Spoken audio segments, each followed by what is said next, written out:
Sky Howdy, and welcome to another episode of World Bigfoot Radio. And this time we are blessed to have the inimitable and sagacious Gary Wayne back on the show with us again. So everybody join me in saying hello and welcome to Gary Wayne. Well, thank you for having me back as well, and big shout out for everybody who's listening, and hopefully we're going to give you something interesting to listen to today. Right on. Yeah, I can pretty much guarantee that, because whenever you're on the show, it's going to be fascinating. You're just a gigantic wellhead of amazing gushing knowledge flying all over the place. And so today we were just kind of talking about this. We didn't really have a subject or anything planned, and I kind of thought that, in as much as certain things are happening right now that are very much pertain to the sagacious knowledge. See, I'm using the sagacious word today. I got my $20 word dictionary. A very sagacious tome that you authored, Genesis 6 Conspiracy, and a lot of it kind of ties into that whole thing. So with that, I think I'll just let you kind of take the floor. What are your thoughts on the current worldwide situation? Well, it's interesting for sure. And when I talk about interesting, it's not sort of in the macro sense surprising. I think it in the micro sense and the details and in terms of how things are kind of coming about, that's a little bit surprising. And I think, we're in that sort of period where we're in a transition. And so things look a little bit messy, and unfortunately they're going to get more messy because the transition isn't into something, even though it's going to be promised to be better, and they're going to use these events to say we need to do what they call now the Great Reset, which is part of the whole globalist agenda, right. To essentially, and you can see it sort of taking place today where people are saying, okay, well, how does this whole global thing sort of work? It sounds like that they can't raise all of the standard of living up to match kind of what we might have in North America and in parts of Europe. So seemingly the idea is to lower our standard of living so they don't have to worry about bringing up other people's standard of living because they have no way of doing that. And that, this idea of this great reset in conjunction with a pandemic and a pestilence, as I would talk about as part of the birth pangs, suggests that they need to do transnational things in a significant way, whether or not the catastrophes are through contrived means or natural means. They don't want to miss an opportunity to get that globalist agenda back on track. And so I think what we're seeing is they've tested a lot of things. They've got a lot of pushback on a lot of things, but they've also been very, very successful to keep people sort of dumbed down and in their homes. And in the meantime, at the same time, taking away their rights, but also taking away your ability to speak out. And if you do, they've also loaded up on all sorts of aspects in terms of the media and platforms and things like that, and general sort of lynch mob mentality to absolutely destroy people. And if that doesn't work, then they defund and then they get rid of people. So they've moved things along in a way in the last year that is significant, and not quite in the way I would have anticipated it. And they're looking for, and you're starting to see it now with people like Dr. Fauci and other people, is they want to really arm up some of these globalist organizations, and particularly the medical organizations, to have more power and be able to not be sort of held accountable or held in check by all the different governments in the world. So they're still trying to feel their way out on that, but I think they're moving in a direction where what used to be is not coming back. It's the new normal, but it's an abnormal. It's a normal that is not designed to make things better. It's designed to create that small individual class of elite and then you have all of the servants below. And that's the old feudal system that was in place. That's the old hierarchy that has been in place for most of the world, except for a short period of time in North America and Europe for the most part. And they're trying to make sure that goes away because they don't like how this works in terms of democracies and things like that. So they're going to put things into place and continue to move in a direction that's going to serve the globalist agenda and tell us that if we do not do these things, we're going to destroy ourselves from the face of the earth, or the pestilences are going to wipe us out, or whatever the apocalyptic notion is. And then they're going to tax that. So everything they're going to do in terms of this thing, watch for the tax to come along with it. Yeah. Yeah, and for everybody that's not totally acquainted with the subject, when they say global reset, what they mean is NWO, globalist worldwide takeover, with the techno oligarchs and banksters running the show. And part of that rollout is to get rid of actual, not only the paper currency, because they want to go to 100% digital, which means the banksters can control your life 100%. Yep. If they don't like what you're saying or doing, they just turn off your card, and all of a sudden you can't access your bank account, and you're dead. Pretty much, starved to death. You can't get a job. You can't do anything. They want to have complete 100% worldwide control. And they're setting up all the mechanisms for it, the 5G network, so that they can monitor people more effectively in real time, the biomarkers that they're putting into their fake vaccine that will allow them to track you in real time. There's a whole bunch of stuff going on behind the scenes here that evil people like Bill Gates and Fauci and whatnot have been working on for years. Oh, absolutely. And what the internet oligarchs are doing right now is that sort of test run, and the media oligarchs, and they're seeing how that works before they're ready to move into the next section. So this whole COVID pandemic has allowed them to test some things and then say, okay, before we overreach and fail and get too much of a pushback, what are the things that we need to do to change? And certainly one of the things that they learned, I think, throughout the last year is that they have a significant portion of people that they don't feel that they're going to be able to sway properly. So just as you would have seen a National Socialism type of organization that set up, imagine this as not being National Socialism, but global socialism, and then using the same sort of thing. So right now they are looking at taking large chunks of the population and seeing whether or not they can intimidate them to follow, lest they come out and do something more. And I think what we're seeing right now is the setting up of departments right now for how do you spy on people in your own country? So they're setting all of that up because they're actually considering probably at least half the people in the country, because that would include independents as well. One would think, by definition, an independent would think independently from this sort of harsh left-wing socialism and fascist type of organizational structure and government system, that they would be independent of that. So they need to figure out who are the real ones that they need to take out, and how many are they going to have to persecute.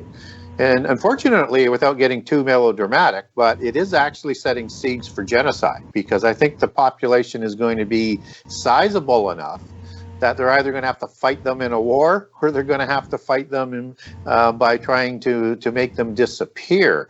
And if you think that's a bit of an overreach, then let's just sort of see how this sort of thing sort of starts to play out. But if you want to look back on history, you see this is the playbook. This is the seeds of what is coming. But they want to do it more than, it's just not, and I live in Canada, so it's not just about Canada. It's just not about the United States. They need to be able to move on this right around the world. And so when people say, well, why would, Xi in China go along with this, or Putin, those guys are not against this new Nephilim world order.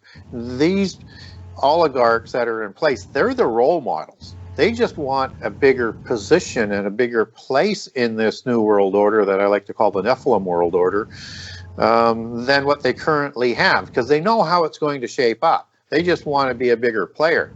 And so that's kind of similar to what President Trump was doing before. Was he wasn't necessarily against every aspect of globalism. He was trying to have a bigger seat at the table for the United States, because once that is set, that's how it's going to be. Excuse me. Yeah, I agree with that. It's interesting that the reason that we're seeing a lot of this more clearly, because it would usually take several years to roll this out, so it'd be a lot less apparent. They're trying to shove everything through all at once because they had 4-year interruption in their plan because Trump wasn't going along with it. And now that they've gotten rid of him through election rigging, they're planning on full steam potato ahead with their original plan, which was a 16-year plan that Barack Obama would get in there and set up all of the legislation and everything that they needed. You know, get all the guillotines and coffins all ordered up, give billions of rounds of ammunition to all these different agencies that aren't even supposed to have guns. And then Hillary was going to come in and finish the job, start a war with Russia. There'd be a nuclear war. We would win, but most of the country would be destroyed. And while everybody was living in their bombed out hovels and wondering where their next scrap of bread was going to come from, they'd be real ready to accept the new rollout of the New World Order. Unfortunately, that didn't happen for them. So they had to try this pandemic crap instead to get everybody to knuckle under. And that also isn't working. People are waking up to it. Yeah, so that means they have to become more aggressive. So. Exactly. And so their hand is showing because they're having to move faster. So it's more obvious to people that are paying any attention at all. Yes. And I would encourage people, and it's an interesting time because with how they've overreacted on the riot on January 6th in Washington, that they knew was coming, and obviously for their own goals were hoping would happen with what they did, because it took seconds to break the barriers. Yeah, Gary, that's all going to come out. I've been tracking this. The majority of the people that got in there originally, and they were let in. They got the video of the cops opening the door and letting them in. The ones that came in and trashed everything, just about every one of those guys that they've got on video and been able to check the background on, they're Antifa. It was all set up by the deep state to try and make the Patriots look bad. Yeah, and even if it wasn't, I mean, they knew in advance, and you can't break barriers in 30 seconds or less. They were let in. They let them through the barriers. They let them through the doors. They've got the video of them doing it, so there's no BSing about that. We've got them on camera. Yeah, so they're taking advantage of the situation, and what they're attempting to do, and of course the media and the internet companies are, cooperating very, very well, is they're trying to erase all of the riots of last year and say they're not the problem. We told you these guys were the problem. Now we're going to make them sound like they are this huge globalist network of terror like Al Qaeda's, who they're comparing all of the people who didn't vote for them as, and watch for more of that sort of hyperbole. And don't so forget that they the riots that were going on all summer are still going on. They're just not reporting it in the mainstream media. Over in Portland and in Washington State, there's still riots and burning and the whole thing going on. And interestingly, at the same time, BLM somehow gets nominated for the Nobel Peace Prize. Isn't that amazing? A terrorist organization, a racist organization is nominated for. But then again, that's what they do. I mean, I was talking to a lot of people, is that, I knew they had people everywhere, but I didn't really understand that until I understood that all of the corporations were firmly in control and in place and leaning for this globalist left-wing regime that's coming, and that every organization, whether it's science or not, seemingly, that works around the world is infiltrated. And even the lower corporation levels are now being infiltrated. They have consolidated their power inside and outside of the government in a way that is unfortunately impressive, but they're starting to wield that. And the shots across the bow, I don't think are going to last that long. Having said that, I think they're going to get a pushback that is stronger than that they want to have. And then that's when we'll see what their next move is. But this is all, part of what they're trying to do, because you can't really turn it into a one-party system in any country unless you eliminate your political rivals. Yeah. So you have to do that. Well, like a native guy said to me, and he was dead on the money on this one, he said, I don't pay any attention to politics. And I said, why not? And he said, left wing, right wing, both wings on the same dirty bird. Yes. Well, that's just it. I mean, when people are aligning themselves with what they think are somebody who's opposing what you don't agree with, and in this case, let's say a group that's opposing the left-wing push, you have to really be critical in your analyzation and say, is that just the same coin, only the flip side? Yeah. And are they just saying we're the people who want to be in control, but with the same agenda as opposed to these other people? And that's why I lean more towards trying to instruct people in terms of how to identify them. Is these are all globalists. So if they're a globalist, they're part of this whole thing. Yeah. And everything that they do and everything that they say is going to push globalism and push down the idea of nationalism and patriotism. Populism, absolutely. Yeah, I'm glad to see there's some pushback going on in Europe right now. There's a whole bunch of riots happening over there, and people are thoroughly fed up with their ridiculous socialist governments over there, which is great. Go Europe, go. Yeah, but again, very little reporting. Wake up more. Yeah. Well, that's the problem. We've got the globalist mainstream media that's suppressing all the actual information. And, like they used to say, well, if you don't like the platforms, they can put whatever they want on there. Just go make another platform. Okay, we went and made other platforms. Now what are they doing? Trying to get them censored and taken down. So there's no competition for them. Well, it was quite surprising for a lot of people to find out, I think, that Amazon controls most of the platforms. So... Yeah. And Amazon is doing book burning too. Don't forget. And they're doing book burning, and yeah, they are deciding who they're going to publish and who they're not going to publish. And they control the Washington Post. That's Bezos' company, and they control most of the internet platforms. So there's going to have to be a whole new infrastructure set up by the right. I hope there's going to be people and money that goes in to do that. I'm currently trying to figure out what I'm going to do with my social platforms. I'm only on Facebook right now, and I've eliminated the other ones, but I don't know where to go. I mean, I went on. For the time being, you can come on over and join MeWe because they're not gigantic, so they don't get attacked yet. And the owner really can't stand the tech oligarchs. They've already tried to pressure him, and he said, "Forget it, we're not caving." My concern, though, is they seem to have links towards China that I'm trying to sort out. So I do have platforms set up on that, but anything that's associated with China is in the back wings, tied in with the oligarchs. And they've got all of these addresses and head offices and other things that are, I'm not sure whether it's just the Chinese operation, but that's separate. They just try to buy into everyone to control them, so it's not. Yeah. The other one I could recommend unequivocally is the Health Ranger Mike Adams platform, Brighteon, which is spectacularly free speech, and the only reason he's got it is because YouTube basically banned him, so he went and created his own platform. So he ain't caving into them. That one's going to be there until they can figure out some way to turn the whole internet off. So I recommend that one for the time being. If you can send that down to me, and I'll look them up because I'll just let everybody know it's BRIGHTEON. Yeah. And out of all the platforms that I'm on, and I've got my shows on most of the platforms now, except for the teeny tiny ones, you see the best content over there because he literally, unless it's illegal content, he'll let anybody pretty much post anything over there. So you get to see all sorts of interesting things like you used to see on YouTube 5-6 years ago that you don't see anymore. That's all over on Brighteon now.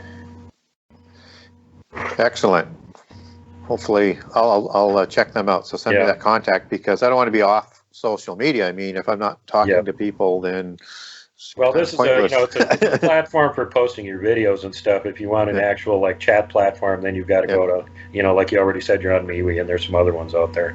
Yeah. So it's interesting as to how all of this is starting to play out. And it's also interesting to watch the Europeans right after the election announce closer ties to China. And I think that's a significant development that's going to, again, sort of move Europe into more of a central position that is going to be a little bit more on their own. I think there needs to be this sort of separation from North America, and they need to sort of stand on their own in this new world order. So I think that is part of that move that I would keep a close eye on, and to see whether or not they actually start to create a military that actually would suggest it has sort of a raison d'etre, a reason for being, other than just we're doing it because they're forcing us to do it. But an army that's designed to sort of protect their interests and in the numbers and in the technology and everything that they would need to do that. So I would keep an eye closely on that. And I would also keep an eye on what China is doing right now. I think they'll make a play, as what Putin will probably make another play again, and we'll see what the Biden administration is going to do. But both of them are looking to expand their empires, right? And so we saw what happened in the Obama administration, where both China and Russia expanded their empire, but now they want to do it and complete it.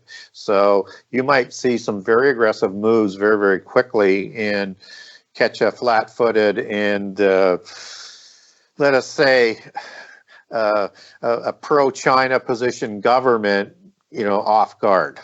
Yeah. Well, and China seems to be positioning to take back their little island where their actual leaders are. Yes. In absence of the CCP running their country illegally. So that could easily break out, and actually there's a lot of military stuff that's been stationed over there prior to the end of Trump leaving office, where there was they're sort of bottling them up in the South China Sea. They've got they had the U.S., Australia, India, and Japan all working together to keep them there. Now, of course, Potato Head Biden's pulling out of that one, so they haven't got the full backing of the U.S. on that anymore. Yep. But, as far as the whole Russia-China being allies thing, that's not really that true at this point, because China has made aggressive posturing toward grabbing land that Russia has, and Russia has stopped selling them their top-line equipment. So those guys aren't particularly on good terms right now either.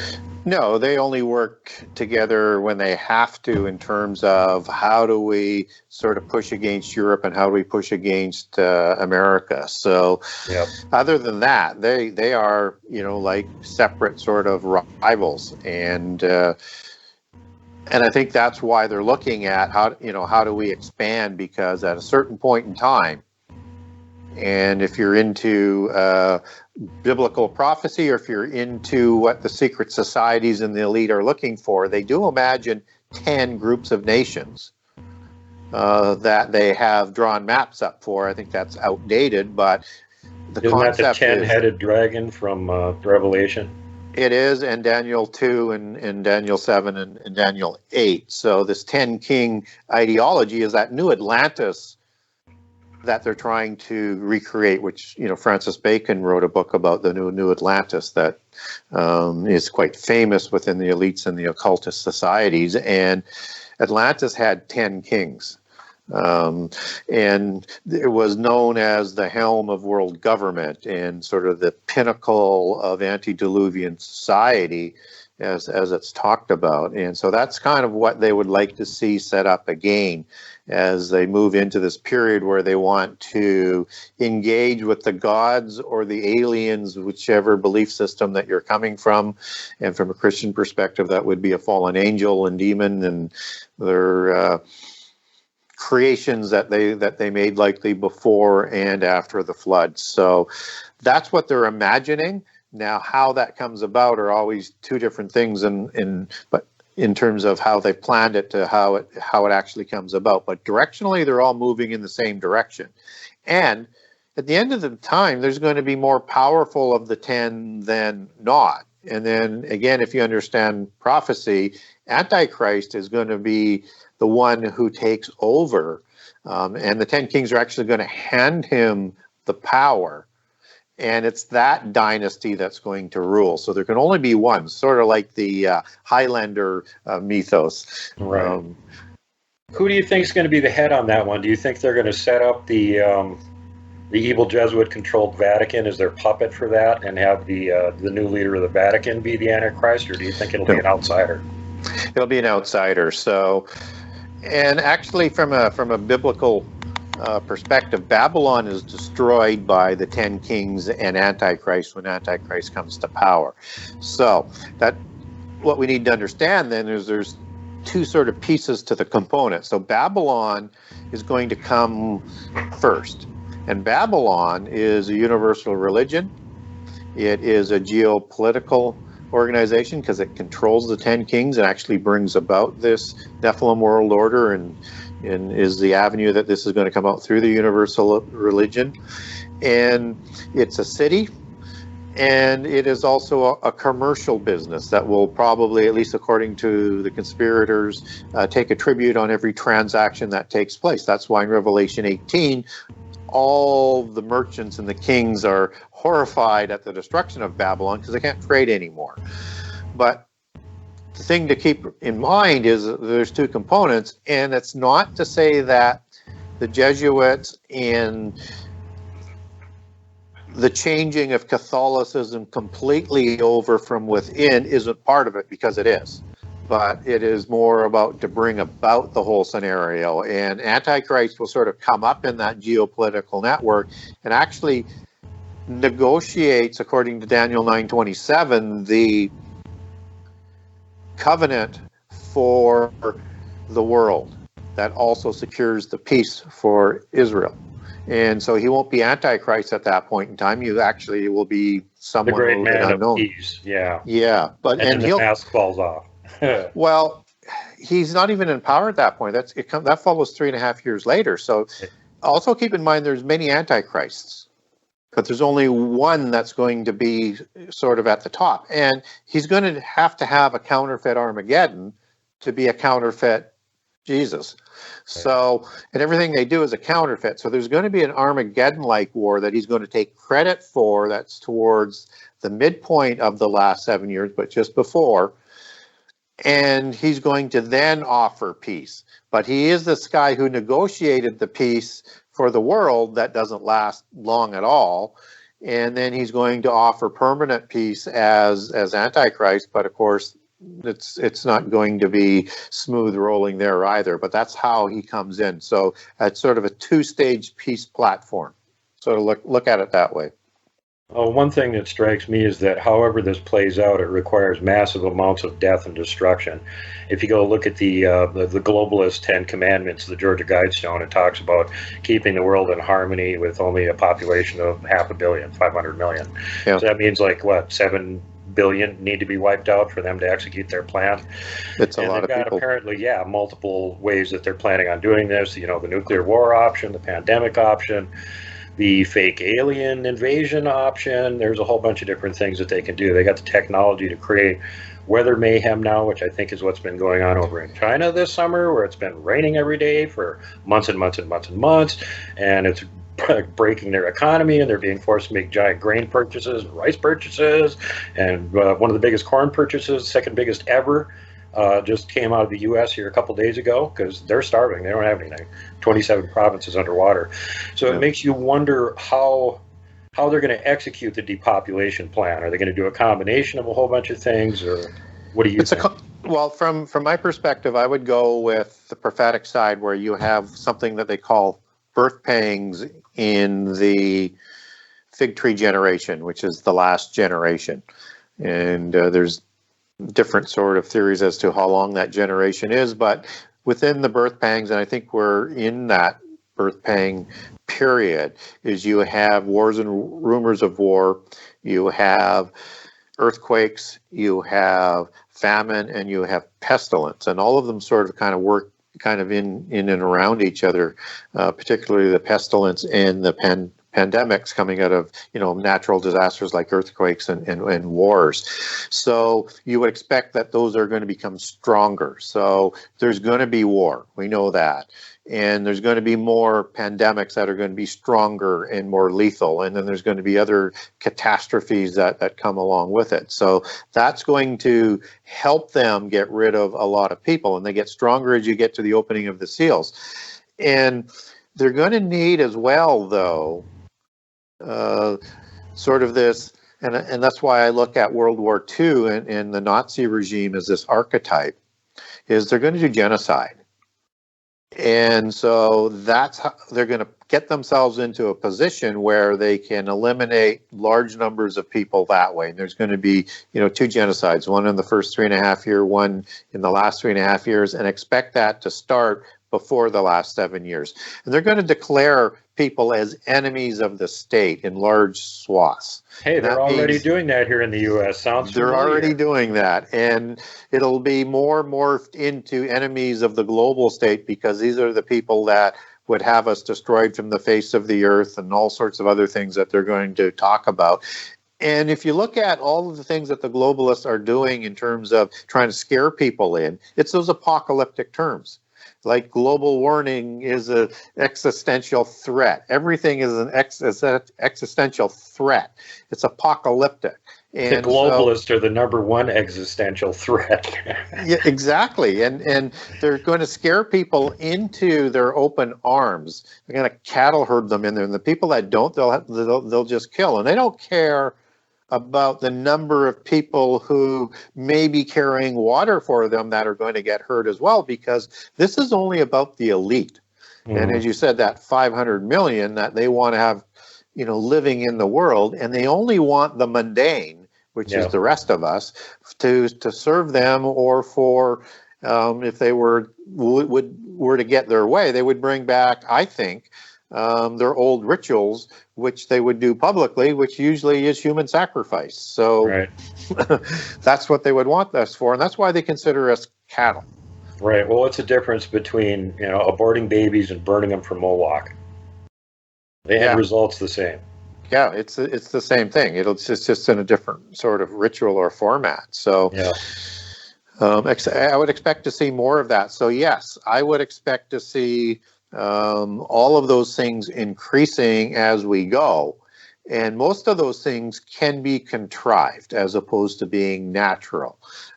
But if they don't get the natural catastrophes, look for them to put forward, create wars, or, create pandemics, or find a way to have shortages of food.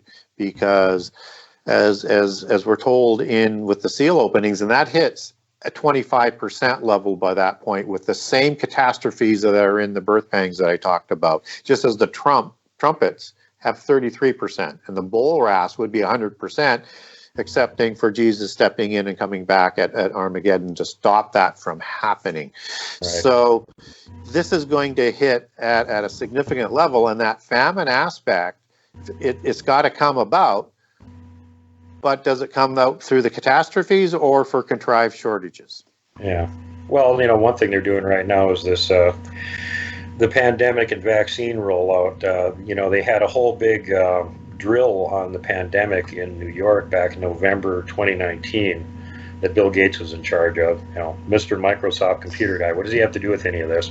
Well, we better have a big drill in case there's ever a big pandemic or something. And we'll use COVID as an example.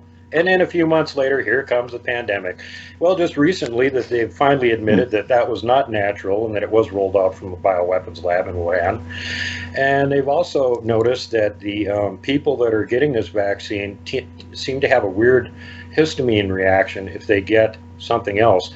In other words, when they roll out the next virus, all the people that took the vaccine for this one are going to die. And that's part of the plan.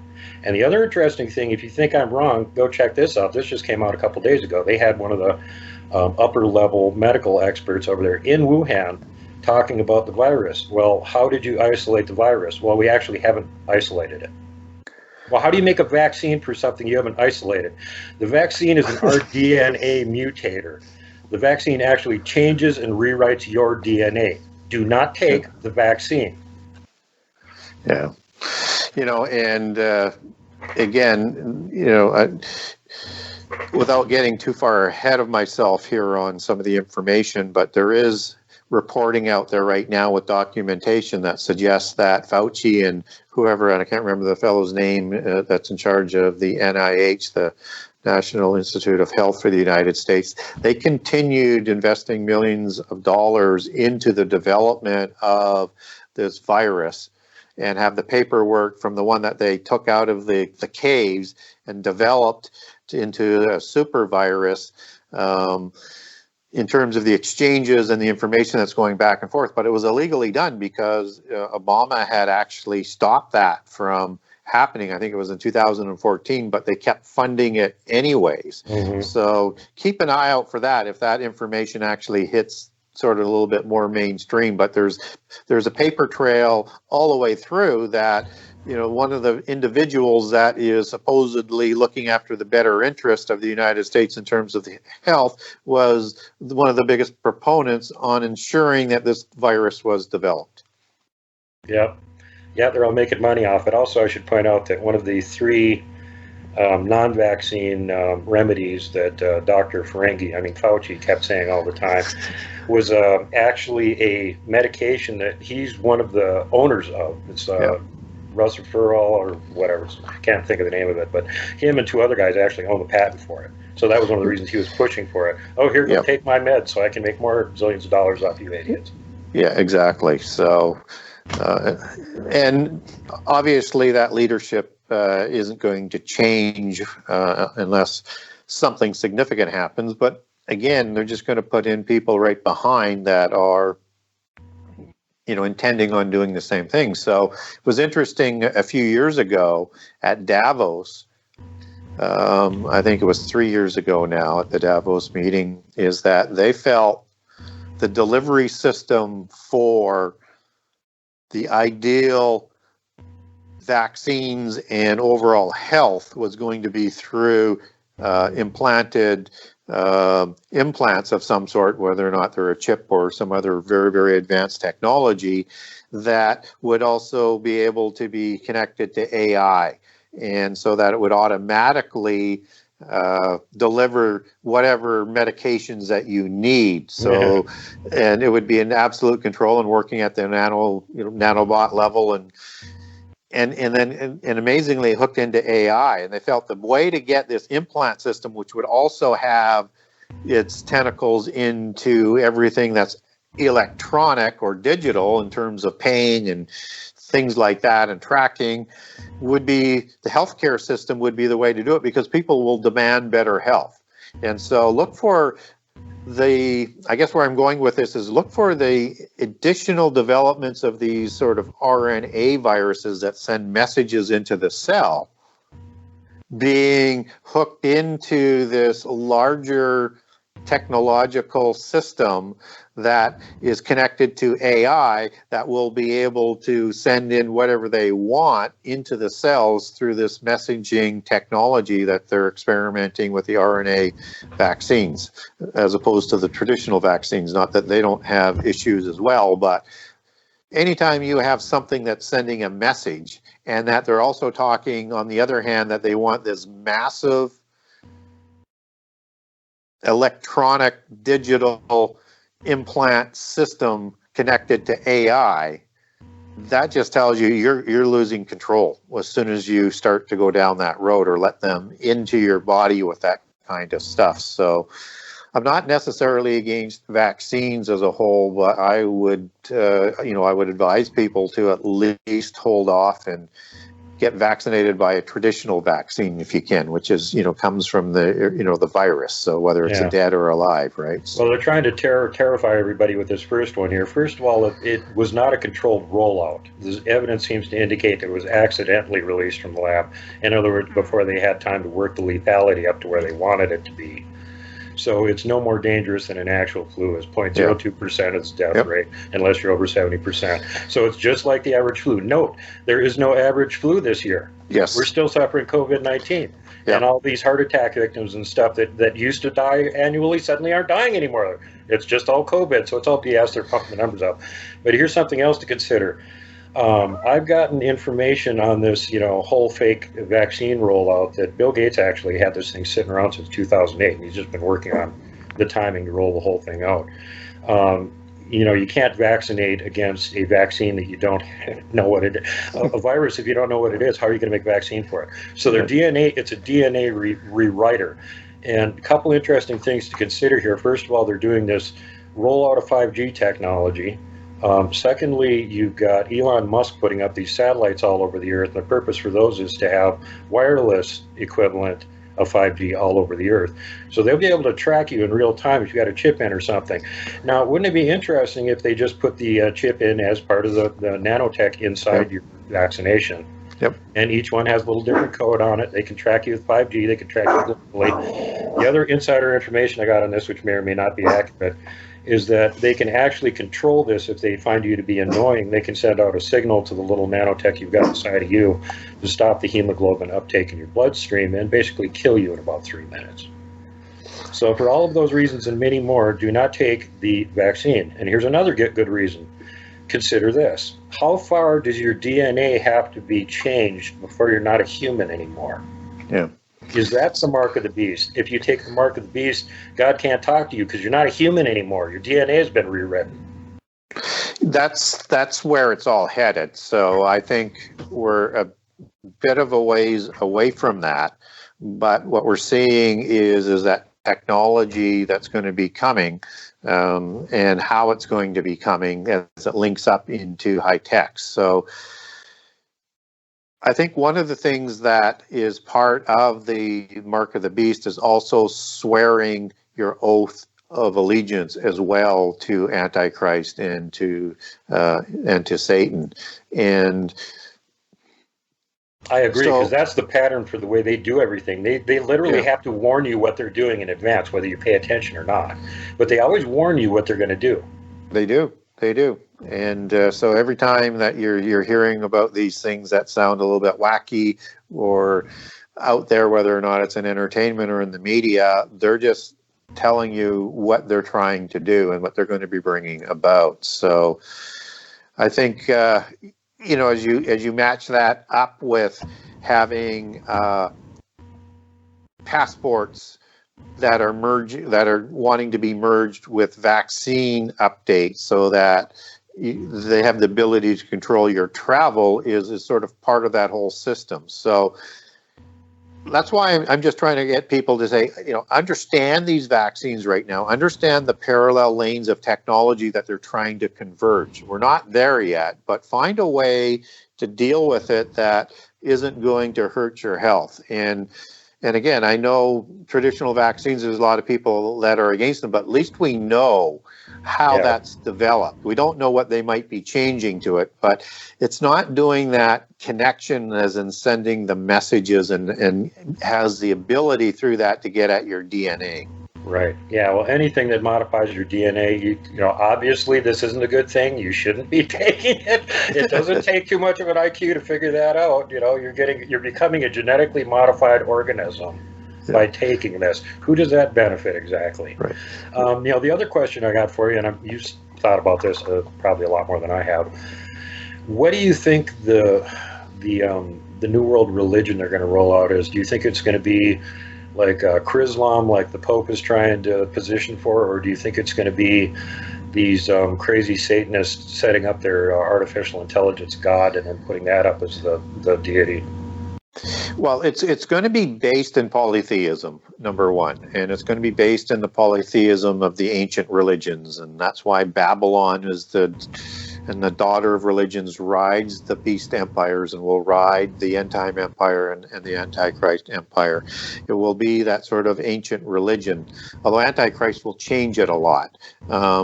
But it's the ancient religion that the secret societies worship. It's the Gnostic religion. How they view all of the religions around the world, except for three, is that they're all of the same pantheon. They just have different vernacular names for their gods. And then they view Islam and they view Judaism and Christianity as the ones that will be the most difficult to sort of bring in. But they have polytheist aspects that have infiltrated Christianity. You have like the Jesuits, which is a secret society and interprets everything through the 7 sacred sciences, and a Jesuit in power right now. We like to call them. Yeah. And you have the Gnostics within Christianity as well, and they've all have permeated church leadership and stuff, so they don't teach prehistory or prophecy in churches anymore. And so they're going to be continually to work within the churches to prepare those groups. And then, of course, you have Kabbalism in monotheism in Judaism, and you also have Sufism that's a big influence over Islam. So those are the groups within those three monotheist religions that they will help activate. But they're going to chop off monotheism as a rogue religion, and they have to do it in a number of ways, and then fold it into this religion that is going to be developing within the Catholic Church through the Jesuit organization. So that's going to take false prophets to reel all of that in. But they're going to also have to cut off Moses as being a monotheist, because he's the connection to the three monotheist religions, right, and is sacred in all three. So they're going to say Moses was a polytheist. He was educated in Heliopolis. He was raised in the religion of Egypt, and it was only in the time of the kings that of Israel that monotheism came in, and so that the Moses's polytheist religion went rogue is what they're basically going to try and sell, and then bring as many as they can over that way into this umbrella religion. And each of the groups will still be like a denomination. So Hinduism will still be a denomination, Islam will still be a denomination, and it'll be under this umbrella religion. And only at the adept level will they know truly who they're worshiping. They can name the gods whatever they want below, but at the true level, the adepts and the priests know who they're worshiping. Christianity is a little bit different. They've got to de-deify Jesus, and they'll roll out evidence that they've been preparing for the last 2,000 years, all fake, but to deify Jesus, just because, as Paul said, if there wasn't a resurrection, then everything that our faith is built on is a lie. So the religion would fall. So they're going to say that Jesus didn't die on the cross, just as the Da Vinci Code lays out, and they're going to bring out evidence to suggest that. So they have to really sort of crush Christianity and rebuild it within the helm. But it will be the new Babylon, as the Templars had in their agenda and in their constitution, as they were operating as within the church to set up. And that's why the Jesuits are the new Templars and were set up by the invisible ones that were the Rosicrucians after the fall of the Templars, who set up the Jesuits. And that's why the Jesuits still answer into that same hierarchy of Royal Masonic organizations. Yeah, I was just going to butt in and say that sounds a lot like the way the Masons do things. They rook them in and keep them up to like the, 32nd degree before they let them know what's actually going on? Yeah, you have to be 33rd degree, I think, yeah, adept in the Scottish Rite, or 3rd degree adept in the old system, which is the York Rite. But if you do hear of a 32nd degree adept, don't just brush that aside as somebody who is trying to fake their way to adepthood.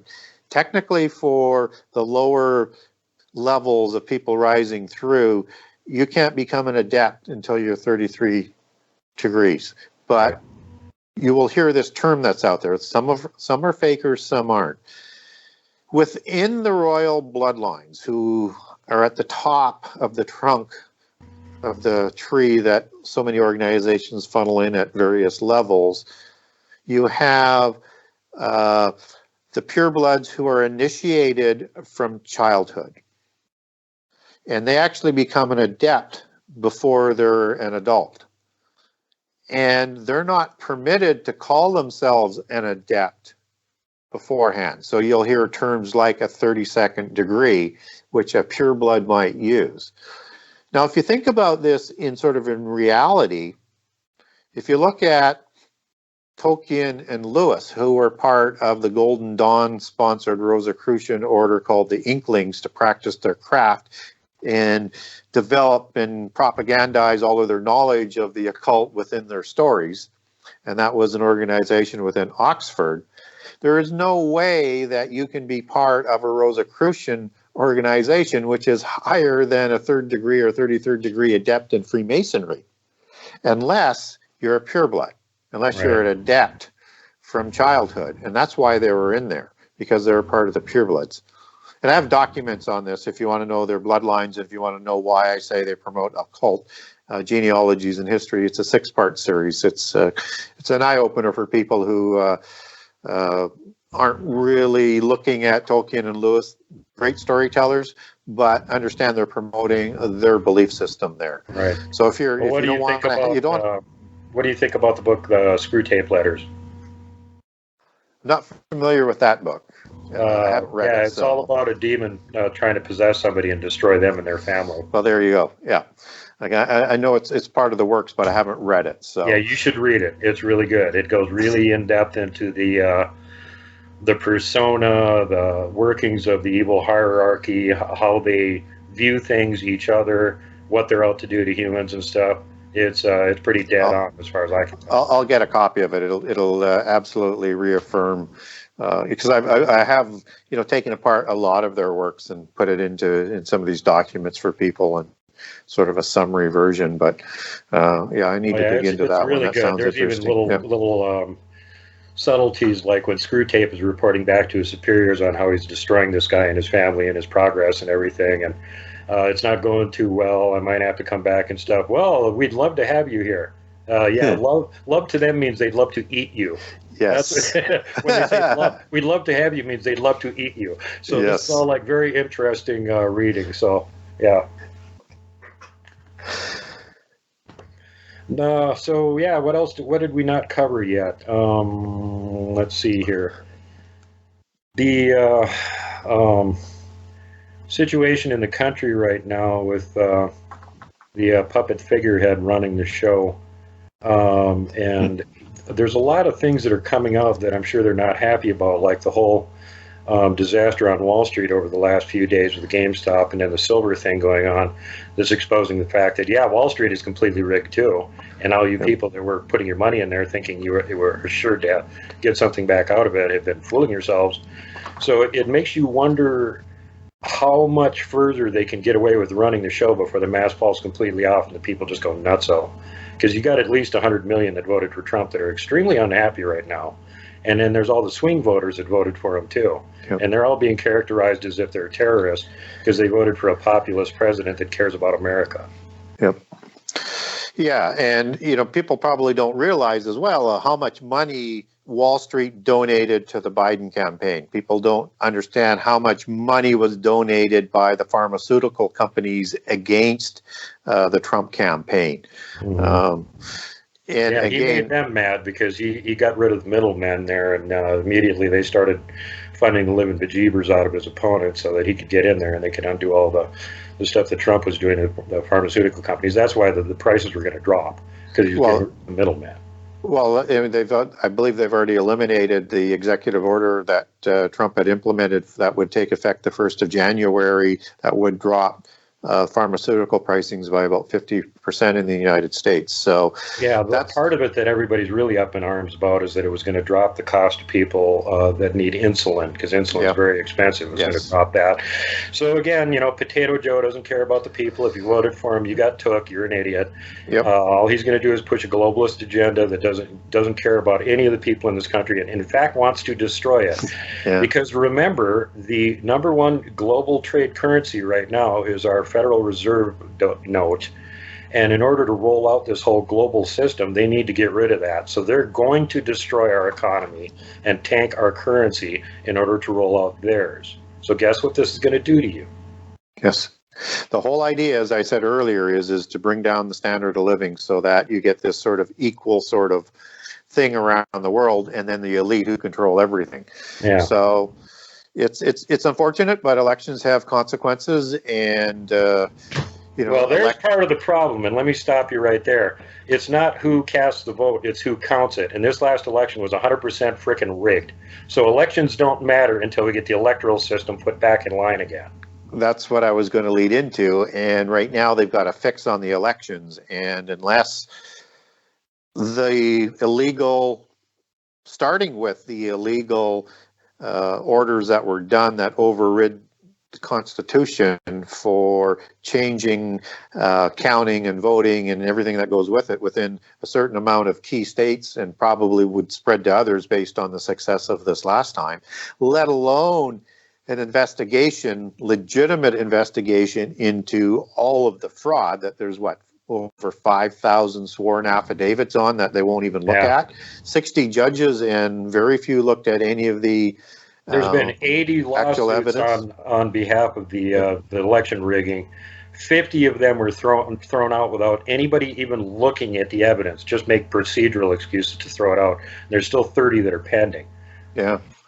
And, some of the ones that did, they looked at a very small sliver and then said, well, I haven't seen enough. But they refused to look at the rest of the information. And the one state that actually insisted to look at the evidence and have it actually get to the state Supreme Court in Wisconsin, 3 judges out of the 5 rule against it, and the Chief Justice absolutely writes a blistering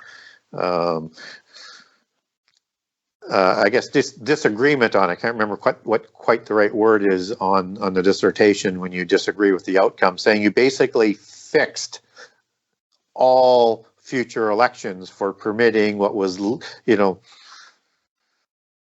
obvious election fraud and laws broken against how elections are to be held and how votes are to be counted and everything that went along with it. So, but there is no movement to actually have an investigation. If you wanted to unite people, you would use transparency, but you can't use transparency when you actually fixed it. So, and unless that gets fixed, I don't know what happens. But even if we did get that fixed, you still have the other sort of hammer that's coming down as they're going to be persecuting and taking rights away. So they may actually just say that there's going to be a whole class of people we won't allow to vote. Yeah. Yep. Well, unfortunately for them, again, they're at that sticking point where they're trying to take the rights away from a country that's full of people that have lots of weapons, know how to use them, and are very well trained for it. So if they push too hard, SHTF, and it ain't going to be pretty. Yeah, I wouldn't advise them trying to take those away physically. I don't think that's what's, but you know what?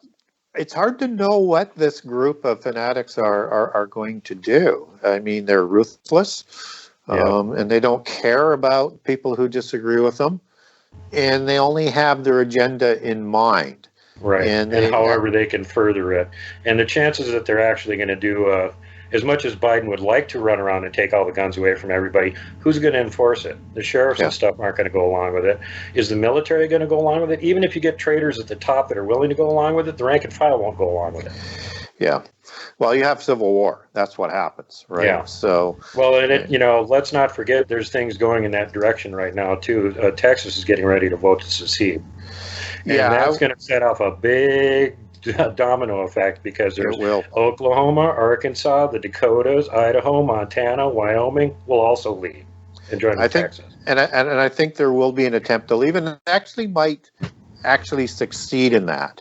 But that doesn't mean there isn't risk of the people that are in power saying we're going to fight for something that they can't win. I mean, if the U.S. goes into civil war, I don't know how there's a winner that actually could declare a winner coming out of it. It'll be that messy, I think. But balkanize the U.S. You'll have at least the middle of the country being a separate country, and then maybe the coastal stay dictatorship of the U.S. You will also have a significant chunk of Canada going along with that. Yeah. So I think on let's say Ontario East and maybe British Columbia would stick with the left, but from Manitoba through Alberta, they would definitely go in the U.S. Welcome to the party, boys. We love you. Yeah. So you'll have you would have this middle country right down with 2 different sort of nations, or a nation that's split, right? And don't forget, not landlocked, because we've got Texas with their massive ports down there in the Gulf Coast, so that's not stopping anything either. Exactly. So it would, but I do expect this is going to push for secession. I think it'll happen faster than what the current Biden government thinks would happen. But that's why they also want to be able to pack the Senate even more quickly, so that they can move legislatively more quickly with controls as well. So there's going to be a race on in terms of how fast do the people who oppose what's going on actually say we need to be separate from them. We can't live with these people anymore because they're going to kill us. Yeah. And literally, figuratively and literally as you play that out. But that's more down the road in terms of the literal aspect. So I think that's going to gel very, very quickly. And I do agree with you. I think it's going to be led by Texas and some Midwestern states, obviously not Colorado, but no. as you you never know what might happen with them. I would lean heavily toward Colorado will stay out of it too until recently. I was looking at it, and they're not very happy either. But there's already a bunch of legislators in other states that have basically thrown their support behind Texas, and that includes Montana, Wyoming, and a few other states. They're like, yeah, if you guys are going to succeed, yeah, we'll do it too. We've had it as well, and there are 8 actual Western states in the U.S. that do actually retain the legal right to secede from the Union if the federal government is not keeping up with their promises. Montana's one of them, Texas one of them. There's several. And just think of if you were to eliminate and have this sort of central North American state, the amount of influence you could have with the amount of oil and refinery capacity that's loaded in there. Yeah, and it would change the dynamic of the world in a way that is hard to understand. Well, the other thing that I'm sure the globalists would hate is that we could immediately issue gold-backed currency. Yes. Like Montana has so much known mineral wealth in the ground right now that hasn't been pulled out, that if you pulled it out, everybody in the state would be a multimillionaire. And that's not talking about the oil and the coal. And you know what? Texas has lots of oil, and they got seaports. Exactly. So as I say, this thing is going to get quite messy as we roll forward. And you would think that the left-wing forces, the globalist forces, would have ran scenarios on all of this stuff, but anything that I'm familiar with is they think they can outrun and out-oppress those other things from coming about. And so there's a narcissism in there that I think is going to bite their own nose, so to speak. Oh, yeah. Well, don't forget the flaw of the bad guys is, if you want to put this in like Dungeons and Dragons terms, if you're looking at their character card, they got intelligence score and they got a wisdom score. Well, these guys may have a high intelligence score, but their wisdom is 0. They don't have. So if you take advantage of the fact that they have very low wisdom and make stupid mistakes because of it, it's pretty easy to beat them. They're pretty predictable. Yep. Yeah. Well, yeah. I mean, it's not like they're hiding what they're going to do. Yeah. And anybody who's surprised at the Biden organization coming out with as many executive orders that were pre-written, they said what they were going to do. Yeah. Well, did you hear that Biden labeled himself a dictator? Because a few months before the election, he was saying, you can't rule by executive decree. That would make you a dictator. Well, you rolled out 42 executive decrees in the first week you were in there, dictator. Yep. Yeah, he's up to 40 now. And 42. And it's going to... and there's no signs of stopping. So, yeah, he's a dictator. They were calling Trump a monarch in the last 4 years, and he didn't do any of this stuff, really. Yeah. I mean, he didn't do executive orders that was sort of out of the realm in terms of what Obama did. It was kind of in the same zone. But you've got somebody now that is just saying, let's just overwhelm the country with these executive orders, and they're saying, let's see whether or not you can actually challenge enough of them. And well, here's the other thing to contrast now. When Trump was in there and he issued an executive order, it was because he was getting stonewalled by the bureaucrats and he couldn't get it done. And then he'd default to, well, I have to do an executive order, blah.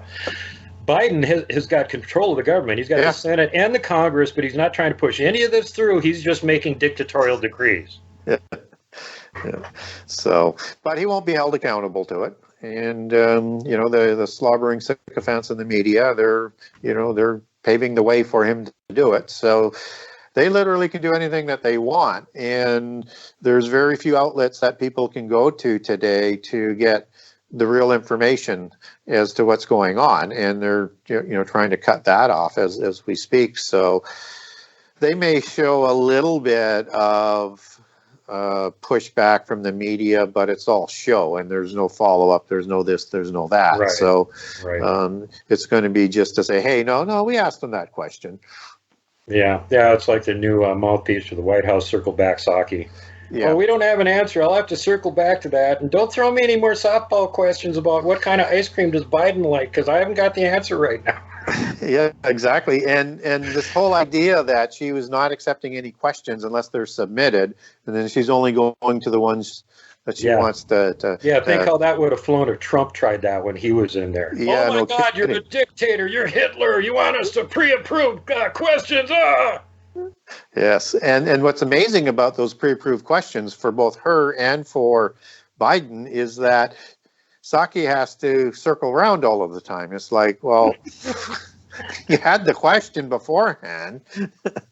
Yeah, why don't you know any of the answers? Don't you ever talk to this guy? Is Mr. Potato Head living in a like some kind of a bunker on Mars or something that you can't get an answer out of the guy and know what you're pressing on people? She is supposed to be briefed every day and several times a day as to everything that's going on, because she's supposed to be the mouthpiece. But exactly, that's what I'm saying.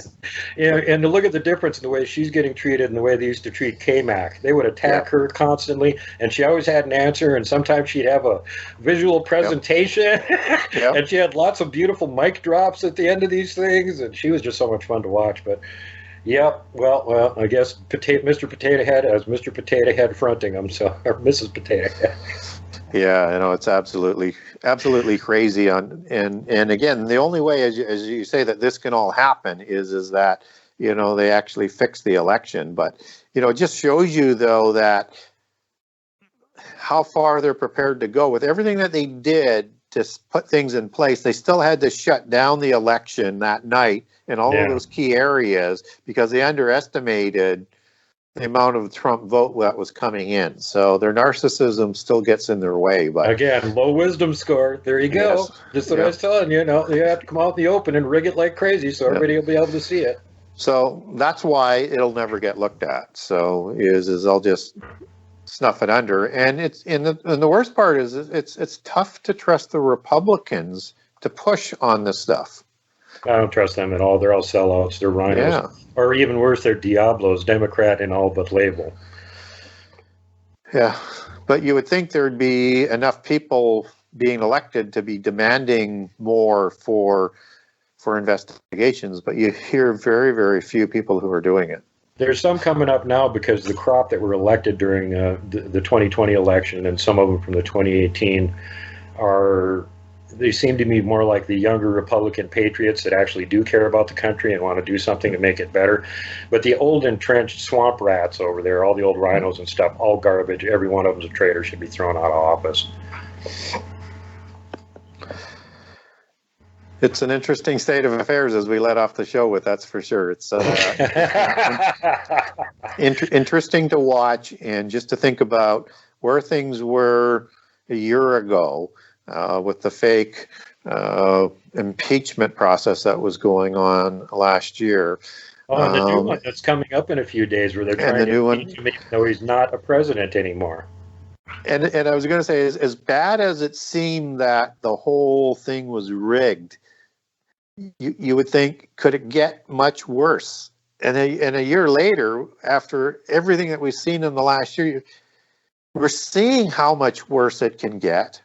And what's really scary is this is the tip of the iceberg. Yeah, if we let it continue, it's going to get a lot worse. If we let it continue, yeah. Two interesting things on the horizon, though. First of all, is some of them are starting to get cold feet and realize if they go ahead with this impeachment trial, it's going to give Trump a public platform to present the evidence of the election rigging. And when they try and cut away from that, it's going to raise a lot of questions.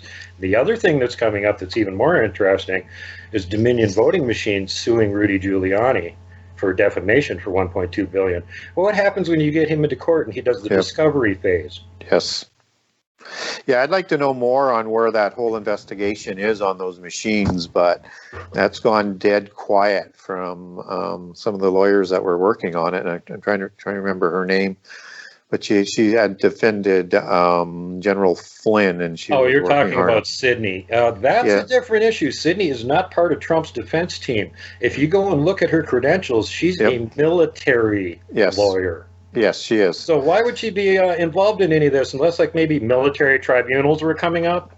Yeah, possibly, but it'd be interesting to see whether or not she's done any more on that. So, but I've been thinking all along is that, who's this who thinks that there isn't a good possibility that they won't allow Trump to defend himself whatsoever in this impeachment?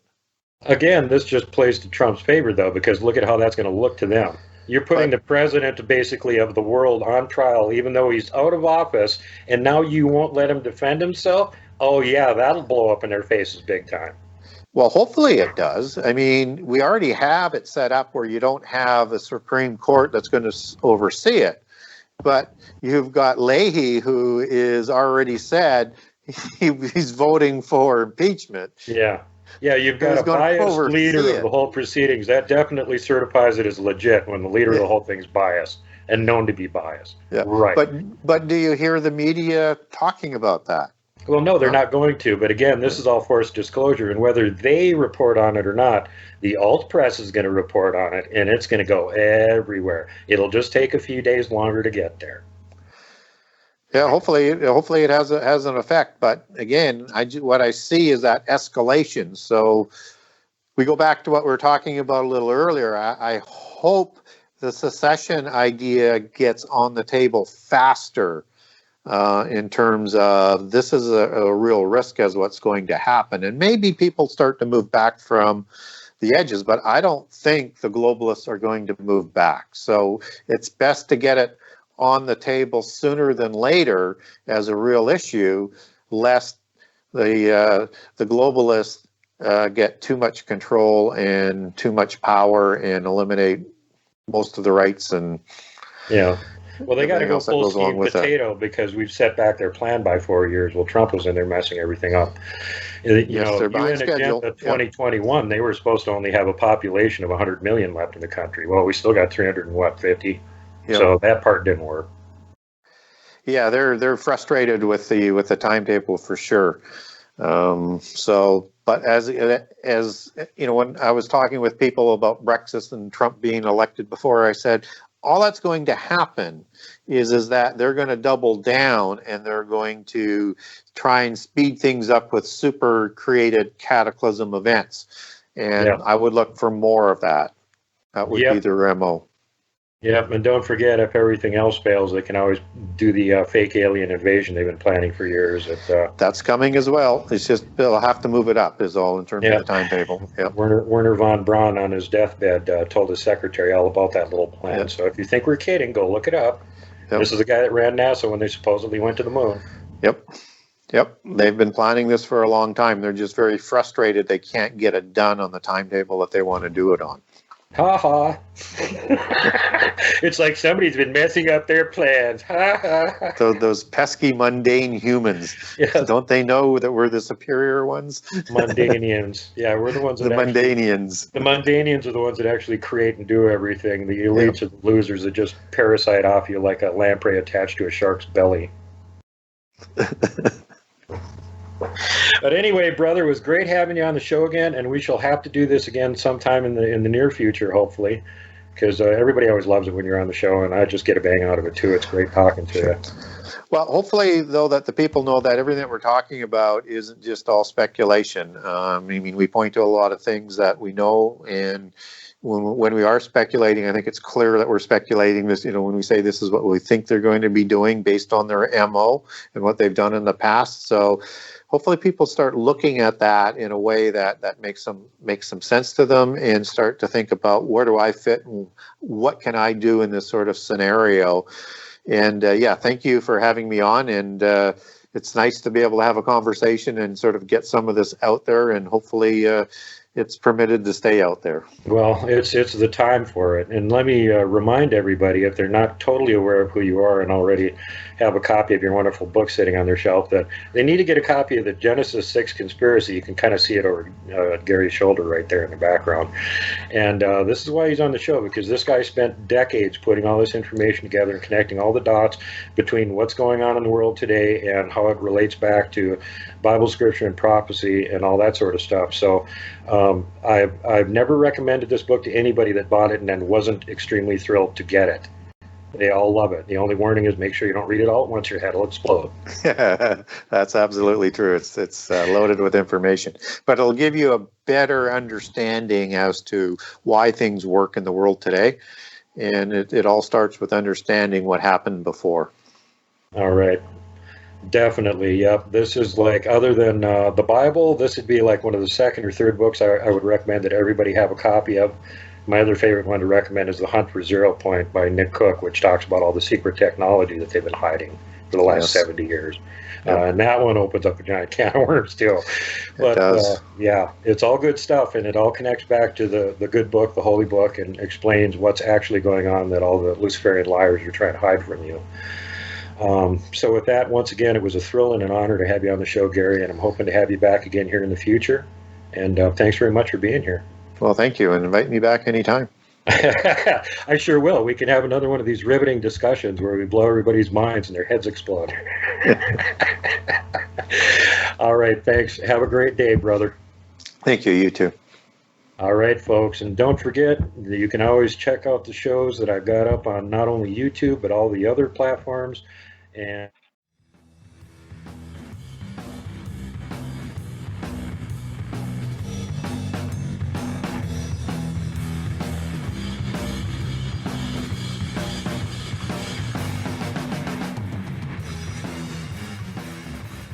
make sure that you're kind to everyone.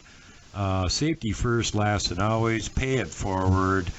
Don't be mean to people if you don't have to be.